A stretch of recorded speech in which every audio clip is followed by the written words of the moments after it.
Good morning, guys. तो आज मैं चल देता हूँ सुबह सुबह अपने खेत की तरफ। खेत जाकर देखता हूँ कि अपनी बोरिंग हो चुकी थी। फिर आगे चलकर देखता हूँ कि ट्रैक्टर से खेत की जुताई हो रही थी।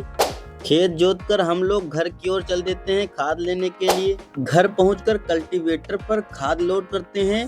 खाद लोड करके फिर से निकल पड़ते हैं खेत की तरफ। खेत पहुंचकर खाद की बोरियां खोलने लगता हूं और खाद निकालकर खेत में खाद बिखेरने लगता हूं। उसके बाद मैं कुछ देर आराम करता हूं। देखो, विश्वास करना मेरे हाथ में है, लेकिन उस विश्वास को टूटने ना देना तुम्हारे हाथ में, क्योंकि विश्वास करते वक्त उसे तोड़ने का हक भी मैंने तुम्हें दे दिया।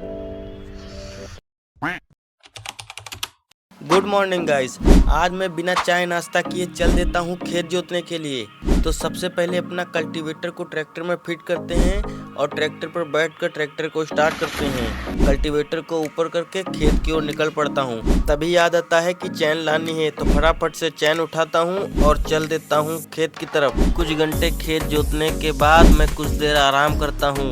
लगभग 15 बीघे खेत जोतने के बाद मैं वापस घर को चल देता हूँ। फिर मैं मार्केट की तरफ चला जाता हूँ और कुछ खा पीकर बाल कटवाकर घर को चला आता हूँ। रात में धानों की कटाई करने के बाद हम सुबह सुबह लग जाते हैं खेत से धान ढोने के लिए। सबसे पहले खेत के सारे धान ट्राली में लोड करके मैं ट्रैक्टर पर बैठता हूँ तो देखता हूँ कि अपने लाल घोड़े पर रात में कटाई करते समय इस पर धूल जम जाती है, तो फटाफट से मैं इसकी सफाई कर देता हूँ।